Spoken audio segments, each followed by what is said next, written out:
Hello everyone, welcome back to the channel. तो ये है पॉलिटी चैप्टर 1 जो हम कर रहे थे, मेकिंग ऑफ आवर कॉन्स्टिट्यूशन का पार्ट 2। आई होप पार्ट 1 आपको अच्छे से समझ में आ गया होगा, जिसमें हमने बात की थी कि इंट्रोडक्शन एंड मतलब जो कहानी हमने देखी थी, किस तरह से बात जो है छिड़ी थी कॉन्स्टिट्यूशन की, कैसे बनी थी। कुछ ज़्यादा भी हमने किया नहीं था। अभी बात करते हैं डिफरेंट कमिटीज़ की। अब कॉन्स्टिट्यूशन फाइनलाइज तो हो गया था, अब उसके अंदर कौन कौन सी कमिटीज़ थी उसके बारे में एक बार पढ़ लेते हैं जल्दी से, ज़्यादा टाइम नहीं लेंगे इस बात पे। पहला committee on the rules of procedure के जो हेड थे वो राजेंद्र प्रसाद थे। स्टीयरिंग कमेटी के हेड थे Rajendra Prasad again. Finance and staff committee के हेड थे राजेंद्र प्रसाद फिर से, क्योंकि यार ये तो चेयरमैन थे ना, तो जो मेजर काम था, जो इंपॉर्टेंट काम था, उसके हेड यही थे। यूनियन पावर कमेटी के हेड थे जवाहरलाल नेहरू। उस टाइम पे तो यार वो काफ़ी पावरफुल इंसान थे। एंड यूनियन कॉन्स्टिट्यूशन कमेटी के भी head Jawaharlal Nehru. Provincial constitution committee के हेड वल्लभ भाई पटेल। ये इंपॉर्टेंट है एंड ये भी इंपॉर्टेंट है कि यूनियन कॉन्स्टिट्यूशन कमेटी के हेड थे जवाहरलाल नेहरू। ड्राफ्टिंग कमेटी के हेड थे बी आर अम्बेडकर। ये एक इंपॉर्टेंट है जिसके बारे में हम अलग से ड्राफ्टिंग कमेटी की कहानी जानेंगे। ठीक है, ड्राफ्टिंग कमेटी इंपॉर्टेंट है। कौन थे? Doctor B R Ambedkar. Ad hoc committee on the national flag Rajendra Prasad. Committee on the functions of the constitution G V Mavalankar. ठीक है, state committee Jawaharlal Nehru. I hope committee समझ रहे हो ना, मतलब अलग अलग ड्यूटी बांट दिया है कि ये वाली ड्यूटी के लिए अलग कमेटी है, इसमें कौन कौन से मेंबर्स होंगे और उन मेंबर्स का हेड मतलब होता है ना, ग्रुप प्रेजेंटेशन हो रहा है। ठीक है, तो हम हर ग्रुप का एक हेड बना देते हैं ना, लीडर बना देते हैं। वो चीज़ें कैसे करना है, क्या करना है, इतना तो ईजी है समझना कमेटी क्या होता है। Now advisory committee on fundamental rights minorities and tribal and excluded areas की कौन है? सरदार वल्लभ भाई पटेल। अब इसके अंदर भी ना सब कमिटीज़ आती हैं। किसके अंदर? एडवाइजरी कमेटी के अंदर। ये एडवाइजरी कमेटी, अगर आपसे सिर्फ इतना पूछे कि बताओ advisory committee on fundamental rights के चेयरमैन या हेड कौन थे, तो आप बोलोगे सरदार वल्लभ भाई पटेल। बट अगर आपसे पूछ लिया कि advisory sub committee on fundamental rights के हेड कौन थे, तो आपको जे बी कृपलानी बोलना है। क्योंकि देखो, फंडामेंटल राइट्स के लिए अलग से सब कमेटी थी जिसके हेड थे जे बी कृपलानी। ठीक है, अगर मतलब सब कमेटी कहीं भी आ गया तो आपको इनमें से आंसर देना है। ठीक है, अगर सिर्फ कमेटी लिखा है, चाहे आपका सिर्फ माइनॉरिटीज़ मेंशन हो, ट्राइबल मेंशन हो, या सिर्फ फंडामेंटल राइट्स ही मेंशन क्यों ना हो, बट साथ में कमेटी हो सिर्फ। कई बार क्वेश्चन ऐसे आ सकते हैं कि advisory committee on fundamental rights पूछ ले रेदर देन कि पूरा यहाँ तक लिखे, तो भी आपको कंफ्यूज नहीं होना, सरदार वल्लभ भाई पटेल ही लिखना है अनटिल एंड अनलेस आपसे सब कमेटी ना पूछा जाए। अनटिल एंड अनलेस वहाँ पे सब कमेटी ना मेंशन हो। अगर पूछा जाए कि advisory sub committee on fundamental rights कौन थे, फंडामेंटल राइट्स के सब कमेटी के हेड कौन थे, तो जे बी कृपलानी। माइनॉरिटीज़ के सब कमेटी के हेड थे H C Mukherjee. And north east frontier tribal areas and Assam excluded and partially excluded areas sub committee के हेड थे गोपीनाथ बारदोलोई। ठीक है, अब जो हमारा फर्स्ट ड्राफ्ट, ये बहुत मोस्ट इंपॉर्टेंट है पॉइंट, जो इसको मतलब ध्यान में रखना ज़रूरी है। ठीक है, स्टार्ट कर लेते हैं कि जो इंडियन कॉन्स्टिट्यूशन का जो पहला ड्राफ्ट था वो प्रिपेयर किया गया था बी एन राव के द्वारा। कई लोग अगर ऑप्शंस में डॉक्टर भीमराव अम्बेडकर देखते हैं तो उसमें इसमें कंफ्यूज हो सकते हैं या उसमें टिक कर सकते हैं, बट एक्चुअली में जो पहला ड्राफ्ट था वो बी एन राव ने ही प्रिपेयर किया था। ठीक है, समझ आ गया।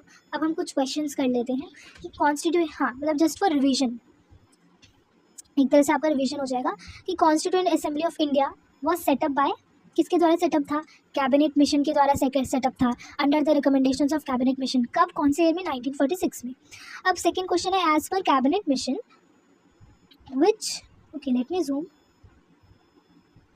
As per cabinet mission plan which one of the following was the method for the election of CA, यानी कॉन्स्टिट्यूएंट असेंबली। जैसा कि मैंने पूछा था, ये क्वेश्चन बन सकता है, तो किस मेथड से इलेक्शन किया गया था? तो वो जो मेथड था वो पार्शली इलेक्टेड था by provincial assemblies and partially nominated था। ठीक है, हम पूरी तरह से नहीं कह सकते ना कि प्रोविंशियल असेंबलीज के बेसिस पे इलेक्टेड था। हमने बाद में पढ़ा कि नॉमिनेट भी थे कुछ लोग, कितने लोग? 93। सो जो मेथड था, आपके ऑप्शंस में अगर सिर्फ ये लिखता है तो आप ये दे सकते हो, बट अगर आपको दोनों लिखा है, सबसे जो बेस्ट आंसर है वो यही होगा, जो सबसे सटीक आंसर है, एक्यूरेट आंसर यही होगा। बट अगर नहीं है ऑप्शन में, सिर्फ प्रोविंशियल असेंबलीज है, तो फिर आप वही करोगे। बट ऐसे वरना तो एक्यूरेट आंसर ये कि partially elected by provincial assemblies, that is 296 people, and partially जो नॉमिनेटेड थे बाय नेटिव स्टेट्स के थ्रू, प्रिंसली स्टेट्स के थ्रू, वो 93 थे। Now the proposal to give a constitution to India was passed by the Constituent Assembly कब हुआ था, पास किया गया था? जनवरी 22 1947 में। ठीक है, यहाँ पर देखो अभी आपको मिल जाएगा। हाँ, 22 जनवरी 1947, राइट, ये रहा। ये जो रेजोल्यूशन अडॉप्ट किया गया था, प्रपोजल अडॉप्ट किया गया था, एम राइट ना? हाँ हाँ। बेसिकली बात हो रही है कि प्रपोजल जो दिया गया था ना कॉन्स्टिट्यूशन असेंबली में, वो प्रपोजल कब दिया गया था? तो वो प्रपोजल जो रेजोल्यूशन वाला था, तो वो इस दिन दिया गया था। ओके, अब next question is, who was the chairman of the provincial constitution committee of constitution assembly के चेयरमैन कौन थे? प्रोविंशियल कॉन्स्टिट्यूशन कमेटी के कौन थे? सरदार वल्लभ भाई पटेल। यहाँ पर देख लेते हैं, आपको आंसर मिल जाएगा। देखो, प्रोविंशियल कॉन्स्टिट्यूशन कमेटी के हेड चेयरमैन कौन थे? वल्लभ भाई पटेल। ठीक है, अब अगला क्वेश्चन है, who was the chairman of the union constitution committee of constituent assembly के जो यूनियन कॉन्स्टिट्यूशन कमेटी है उसके चेयरमैन कौन थे? जवाहरलाल नेहरू। फिर से दिखा देते हैं भाई, कोई दिक्कत वाली बात नहीं है। ये देखो, union constitution committee, Jawaharlal Nehru. ठीक है जी, okay. Yes, now who was appointed the constitutional advisory कौन था कॉन्स्टिट्यूएंट असेंबली के? ये भी हम कर चुके हैं, अगर आपने पार्ट 1 देखा होगा तो आप इसका आंसर कर पाएंगे, BN राव। ठीक है, वरना नहीं किया तो यार आई विल सजेस्ट कि पार्ट 1 पहले देखना चाहिए था। नाउ जो पहला ड्राफ्ट था, ये भी इम्पॉर्टेंट है, इंडियन कॉन्स्टिट्यूशन का जो पहला ड्राफ्ट है वो किसके द्वारा प्रिपेयर किया गया था? BN Rao. Again the answer is BN Rao. ठीक है, who was the chairman of the drafting committee? Again important question, जिसमें मैंने स्टार मार्क कराया था, मे बी या बताया तो था कि ड्राफ्टिंग कमिटी के चेयरमैन कौन थे? Doctor Bhimrao Ambedkar. Now the constitution of India was fully prepared on, मतलब पूरी तरह से कब प्रिपेयर्ड हो गया था अगर ऐसा पूछा जाए तो 26 नवंबर 1949। अब इस क्वेश्चन के साथ आपके ऑप्शन में 26 जनवरी भी गिवन होगा। कई बच्चे कंफ्यूज होके 26 जनवरी लगा देंगे, अरे लेकिन जब हमसे सिर्फ पूछा है कि पूरी तरह से प्रिपेयर्ड हो गया था, अगर हमसे साथ में ये भी लिखा होता कि फोर्स मतलब केम इनटू फोर्स या एक्चुअली कब वो फंक्शन में आया था, तब वो 26 जनवरी होगा। बट फाइनल प्रिपेयर जो है वो 26 नवंबर को हुआ था 1949 में, and it came into force on 26 January 1950। ठीक है, अब देख लो the number of members included. Okay, ये अभी आपको समझ नहीं आएगा, ये हम करेंगे। ओके, ये एक बार फिर से अगर मैं शॉर्ट में रिवीजन कर रहा हूँ तो देखो, 9 दिसंबर को पहली मीटिंग हुई थी, 11 दिसंबर को दूसरी मीटिंग हुई थी, जिसमें हमारे जितने भी प्रेसिडेंट, एडवाइजरी, सेक्रेटरी, ठीक है, तो मुझे इन सबके ज़रा नाम लिख के कमेंट अगर कर दोगे तो आपका भी दिमाग में थोड़ा मेमोराइज होगा। ठीक है, दिमाग में बैठेगा एंड क्लियर भी होगा, और मुझे भी पता चलेगा कि हाँ, कि आपको समझ आ रहा है या you are engaging with the video. ठीक है, सो टेम्परेरी प्रेसिडेंट कौन थे, फिर प्रेसिडेंट कौन थे, कौन सी डेट को बने थे, 11 दिसंबर, है ना। सेक्रेटरी कौन थे, एडवाइजरी कौन थे, वाइस प्रेसिडेंट कौन थे, पहली बार जब कॉन्स्टिट्यूएंट असेंबली बना था, ये सारी सबके नाम जो है ज़रा कमेंट में एक बार लिख दोगे तो बड़ी खुशी होगी। 13 दिसंबर को जैसा कि जवाहरलाल नेहरू जी ने एक ऑब्जेक्टिव रेजोल्यूशन पास किया था बाय पंडित जवाहरलाल नेहरू। अब इसके अंदर बहुत सारे डिस्कशंस हुए थे, जो बताया था ना क्या क्या चीज़ें हम कर सकते, ऐड हमें करना चाहिए। फिर वो जो रेजोल्यूशन है वो पास कर दिया गया था 22 जनवरी 1947 को, एंड फाइनली 26 जनवरी 1949 को कॉन्स्टिट्यूशन को फाइनलाइज कर दिया गया था। ठीक है, अब हम बात करते हैं पर्टिकुलरली ड्राफ्टिंग कमेटी के बारे में। ड्राफ्टिंग कमेटी क्या है, या क्या मतलब कैसे काम करता है? ड्राफ्टिंग कमेटी जो है वो 29 अगस्त 1947 में बनाया गया था, और ड्राफ्टिंग कमेटी में 7 मेंबर्स थे। तो जैसे क्वेश्चन है, ये पूछ सकता है कि the number of members included in the constitution drafting committee, यानी ड्राफ्टिंग कमेटी में कितने नंबर ऑफ मेंबर्स थे, तो कितने थे? 7 मेंबर्स थे। ये याद जाएगा, कितने मेंबर्स थे ड्राफ्टिंग कमेटी में? 7 मेंबर्स थे। चेयरमैन कौन था ड्राफ्टिंग कमेटी का? डॉक्टर BR अम्बेडकर थे। ठीक है, अब मेंबर्स कितने थे? 7 थे। कौन कौन से थे वो वैसे याद करना ज़रूरी नहीं है, बट एक बार पढ़ सकते हैं। डॉक्टर BR अम्बेडकर, ठीक है, तो चेयरमैन थे N गोपाल स्वामी अयंगर, अलादी कृष्ण स्वामी अय्यर, डॉक्टर KM मुंशी, फिर सैयद मोहम्मद सदुल्ला, N माधव राव, TT कृष्णमाचारी। ठीक है, तो ये 7 मेंबर्स थे ड्राफ्टिंग कमेटी के। अब देखो 29 अगस्त 1947 में तो बना था, 1947 में, ओके।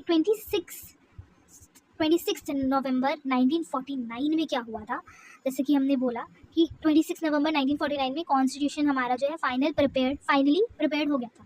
तो इस दिन थर्ड एंड फाइनल रीडिंग जो है, तीसरी बार और आखिरी रीडिंग जो है कॉन्स्टिट्यूशन के ऊपर मारी गई थी कि हाँ भाई अब सब कुछ ठीक लग रहा है। जो कॉन्स्टिट्यूशन असेंबली के प्रेसिडेंट थे उन्होंने अपना सिग्नेचर इस दिन कर दिया था सिग्नेचर, एंड इसी दिन इसको पास्ड या अप्रूव्ड डिक्लेयर कर दिया गया था and drafted and enacted. Okay, अब ना जब वैसे तो इंग्लिश हिंदी दोनों लैंग्वेजेस में ही इसको बनाया गया था, मतलब जो ड्राफ्ट वगैरह है ओके, ड्राफ्टिंग जो है दोनों लैंग्वेजेस में हुई थी, बट जो फाइनली ड्राफ्ट किया गया था और जो इनैक्ट किया गया था वो इंग्लिश लैंग्वेज में ही था। ठीक है, समझ आ गया? हाँ, तो देखो पहली मीटिंग कब हुई थी? 9 दिसंबर 1946 में, एंड अराउंड 3 साल लगे हमें कॉन्स्टिट्यूशन को फाइनलाइज करने के, मतलब एडॉप्ट कर लिया गया था 26 नवंबर को। एडॉप्ट इन द सेंस कि हमने एडॉप्ट कर लिया कि ये हमारा बच्चा है, कि यही हमारा रूल्स एंड रेगुलेशन है, आज से हम इसको अपना रहे हैं। लेकिन एक्चुअली में लागू कब किया गया था? बस अपनाया था कि यार ये हमारा रहने वाला है, हमने अपना लिया।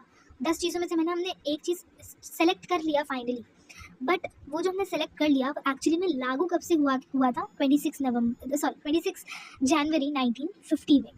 ठीक है, and same of the provisions implemented on, हाँ सम ऑफ द जो प्रोविजंस थे वो जिस दिन अडॉप्ट हुआ था 26 नवंबर 1949 को, कुछ छोटे मोटे जो प्रोविजंस थे वो इसी दिन क्या हो गए थे, इम्प्लीमेंट कर दिए गए थे, और वो ज़रूरी भी थे क्योंकि उसके बिना फिर यार तुमने इंडिया को आज़ाद कर दिया, सिटीजनशिप का क्या मतलब है, कौन इंडिया का सिटीजन होगा, ये सारी चीज़ें तुम बताओगे ही नहीं तो क्या कैसे चलेगा, है ना?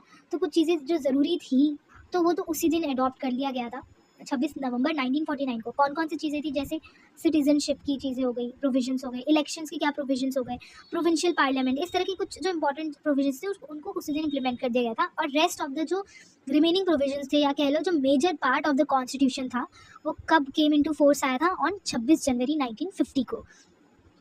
ठीक है, अब 26 जनवरी 1950 को क्या हुआ था, यानी कि इस दिन जो है जिसे अनाउंसमेंट बनाते हैं ना, तो date of commencement of Indian constitution, मतलब हमने कमेंस कर दिया यार कि आज के दिन 26 जनवरी 1950 के दिन हम जो है इंडियन कॉन्स्टिट्यूशन लागू कर रहे हैं, और इसी दिन को हम एज ए रिपब्लिक डे की तरह सेलिब्रेट करते हैं। फ्रॉम द ईयर 2015, ये भी एक इम्पॉर्टेंट पॉइंट है, 2015 से हर 26 नवंबर को, जो कि डॉक्टर भीमराव अम्बेडकर जी का 25th बर्थ एनिवर्सरी है, उसको मार्क करने के लिए हम 26 नवंबर को कॉन्स्टिट्यूशन डे मनाते हैं। क्लियर हो गया? ये कब से मना रहे हैं हम कॉन्स्टिट्यूशन डे? 2015 से। किस दिन मनाते हैं? 26 नवंबर को। क्या मनाते हैं? कॉन्स्टिट्यूशन डे मनाते हैं। किस चीज़ को सेलिब्रेट करने के लिए मनाते हैं? डॉक्टर बी आर अम्बेडकर के 25th बर्थ एनिवर्सरी को सेलिब्रेट करने के लिए, मार्क करने के लिए बनाते हैं। ये इम्पॉर्टेंट है कि एक और चीज़ पता चलिए कि कॉन्स्टिट्यूशन डे 26 नवंबर को मनाया जाता है। नाउ सम इम्पॉर्टेंट पॉइंट्स कि टोटल कितने सेशंस हेल्ड हुए थे, जो 3 साल लगे हैं कॉन्स्टिट्यूशन बनने में, उसके लिए टोटल ना 11 सेशंस हुए थे, यानी 11 मीटिंग्स हुई थी। अब सबके मीटिंग्स की डेट याद करने की जरूरत नहीं है, बस एक रफ आइडिया आपको मिल गया कि हाँ टोटल सेशंस जो है 11 सेशंस हुए थे। एंड टोटल टाइम कितना लगा था? वैसे तो अराउंड 3 साल कह सकते हो, बट अगर आपको स्पेसिफिक जानना हो तो 2 साल 11 महीने 18 दिन। ठीक है, लास्ट मीटिंग कब हुई थी? हाँ, अब ये हुई थी 24 जनवरी, मतलब जब हमने कमेंसमेंट कर देना था 26 जनवरी को, तो इससे 2 दिन पहले है ना, 24 जनवरी 1950 को आखिरी मीटिंग थी, और इसी आखिरी मीटिंग में डॉक्टर राजेंद्र प्रसाद को इंडिया का प्रेसिडेंट घोषित कर दिया गया था। मतलब वो तो किसके प्रेसिडेंट थे? कॉन्स्टिट्यूशन असेंबली के प्रेसिडेंट थे पहले, जो परमानेंट बने थे, बट अब इंडिया का भी प्रेसिडेंट उन्हें घोषित कर दिया गया था, राजेंद्र प्रसाद को। और 2 दिन पहले रिपब्लिक डे, मतलब जब उन्होंने अनाउंस कर दिया था कॉन्स्टिट्यूशन हमारा, मतलब अप्लाई की इम्प्लीमेंटेशन के 2 दिन पहले ही एक तो प्रेसिडेंट डिसाइड हुए थे, एक हमारा नेशनल सॉन्ग और जो नेशनल एंथम है वो भी अडॉप्ट किया गया था। टोटल 284 मेंबर्स ने वो जो ऑफिशियल कॉपीज़ ऑफ कॉन्स्टिट्यूशन है उस पर अपना सिग्नेचर भी किया था। तो ये आखिरी मीटिंग का पूछ सकते हैं और पहली मीटिंग का पूछ सकते हैं। तो आखिरी मीटिंग 26 जनवरी से 2 दिन पहले, दैट इज़ 24 जनवरी 1950 को हुई थी, और उस दिन क्या क्या चीज़ें हुई थी ये रहे। ठीक है, अब नेशनल फ्लैग जो है अडॉप्ट किया गया था 22 जुलाई 1947 को, नेशनल फ्लैग मतलब पहले ही अडॉप्ट कर लिया गया था, उस दिन तो सिर्फ नेशनल सॉन्ग एंड एंथम हुआ था, है ना। आई होप आप इन दोनों में डिफरेंस जानते हो, नेशनल सॉन्ग कौन सा है ज़रा बता दो, और नेशनल एंथम तो हम सब जानते हैं, वो भी बता दो, है ना। अब नेशनल फ्लैग के जो डिज़ाइनर थे, ये मिसलीनियस चीज़ें हैं। कौन था नेशनल फ्लैग, किसने डिज़ाइन किया था? पिंगाली वेंकाहिया, जो कि आंध्र प्रदेश से हैं, वो डिज़ाइनर थे नेशनल फ्लैग ऑफ इंडिया के। अब एलिफेंट क्या था? एलिफेंट को अडॉप्ट किया गया था as a symbol of constituent assembly, ठीक है। अब इंग्लिश कैलीग्राफर कॉन्स्टिट्यूशन के कौन थे? प्रेम बिहारी रईज़ादा। एंड जो हिंदी कैलीग्राफर थे वो वसंत कृष्ण वैद्य। अब जो है ना कॉन्स्टिट्यूशन की, अगर आप देखोगे, बुक देखी होगी आपने, तो साइड साइड में ब्यूटीफुली डिज़ाइन किया गया है, ठीक है। साइड साइड में डिज़ाइन किया गया है, नॉट ओनली फ्रंट पेज पे बट अंदर भी कहीं ना कहीं जो है।